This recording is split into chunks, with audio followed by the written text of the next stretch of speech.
মনের মতন বই নাটকটি রিপ্রেজেন্ট করেছে ঈগল টেলিভিশন। আসলে ঈগল টিভিকে ধন্যবাদ যে এত সুন্দর একটি নাটক আমাদের মাঝে পরিবেশন করার জন্য।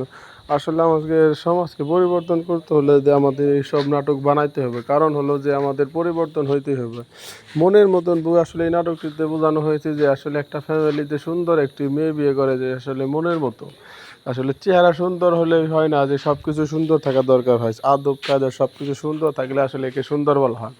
এই নাটকটিতে আসলে এটাই বোঝানো হয়েছে যে আসলে সুন্দরকে সুন্দর বলা যাবে না, সব কিছু দিক দিয়ে আসলে সুন্দর হইতে হবে।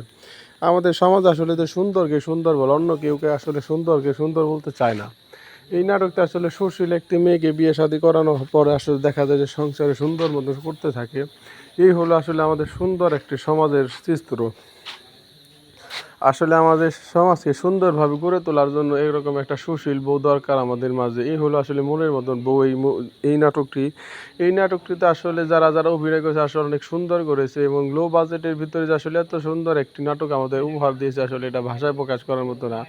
আসলে দেশ বিদেশে থেকে এসব নাটক আমাদের চ্যানেলে থেকে দেখতেছে, যে আমাদের এটা সৌভাগ্য। আপনারা সবাই নাটকগুলি দেখবেন এবং পার্ট 1-2 এর জন্য আপনারা কমেন্টে জানিয়ে দেবেন, এবং এত সুন্দর নাটক রিপ্রেজেন্টেশন করার জন্য আপনারা আমাদের কমেন্টে সবসময় জানিয়ে দেবেন, এবং নতুন নতুন ভিডিও পাওয়ার জন্য আমাদের চ্যানেলের পাশে থাকবেন, এবং পরবর্তী নাটকের জন্য আমাদের কমেন্টে জানিয়ে দেবেন, এবং নতুন নতুন ভিডিও পাওয়ার জন্য আমাদের চ্যানেলকে প্রত্যেকজন সাবস্ক্রাইব করে দেবেন।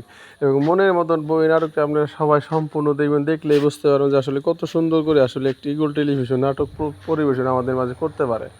আসলে এত সুন্দর নাটক পরিবেশন করতে পারে, এটা ভাষায় প্রকাশ করার মতো। আপনারা সবাই সম্পূর্ণ দেখবেন, দেখলে বুঝতে পারবেন যে ঈগল টেলিভিশনকে ধন্যবাদ দেওয়া উচিত যে এত সুন্দর নাটক পরিবেশন করে আমাদের মাঝে। এই নাটকগুলি দেখলে আসলে আমাদের সব কিছু বোঝার ক্ষমতা বের করে আনে, এবং ভালো ভালো কাজ করার প্রতিশ্রুতি দেয়। আর এই চ্যানেলের পাশে থাকবেন, সবাই সাবস্ক্রাইব করে দেবেন।